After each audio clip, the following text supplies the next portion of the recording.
Tara, kau nak main PUBG ke nak main game PC tu? Aku ikut solos lah, Bo. Kalau dah ajak PUBG, aku PUBG. Kau ikut solos Asal kau tak nak ikut? Ya, aku itu bos aku. Oh yeah, okay. A few inches later. Lid, kau main PUBG ke apa lepas ni? Aku ikut korang lah. Aku ikut korang lah. Ikut korang pula Tadi bukan dia ikut bos kau. Solos aku boleh block lah. Jangan risau. Open joki. Weh. Biasa Weh. berapa per star? Weh. Weh, aku tak tahu Emily Lid. kat bio guys. Aku tak tahu PUBG. Apa? Solos ajak PUBG. Solos boleh pergi berambus. Meanwhile. Dia kata Los, kau berambus kalau ajak PUBG DVD. DVD. Okay, dia nak kalau contoh kalau nak main PUBG, dia tak nak main dengan saya, kena main dengan Dibo lah. Okey je.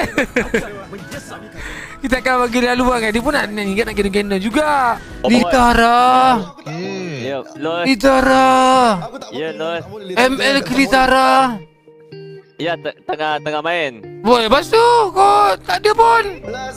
Tadi Kau cakap lain, Lid. Kau cakap lain tadi, Lid. ML los. Mari lah. Oi, Lid Lid, kau main apa, Lid? aku main Angela, Los. Oi, tak, bila kau main aku tak ada Angela pun. Bila Dibo kau main Angela pula. Kau select lah. Los. Itu kau marah-marah aku, Los, pakai Angela. Oh, iya ke?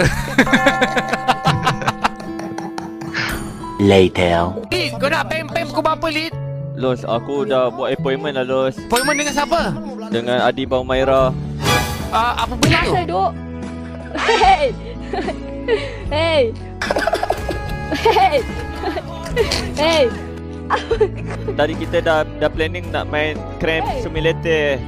Oh, okey. Sorry. Tak kacau. Bot, sorry bot. Ya Allah. Kenapa sorry Los? Aku macam PM je.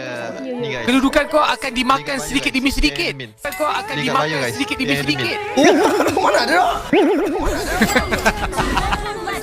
Lo, jomlah main Cram Simulator. Mana aku tak reti lah.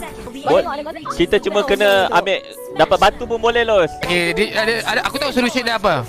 Aku tahu solution dia apa. Apa, Los? Dibo. Saya. Dibo. Ya saya. Peng tak Dibo? Boleh. Boleh. Lagi Lid. Boleh. Lagi Lid. Okey apa?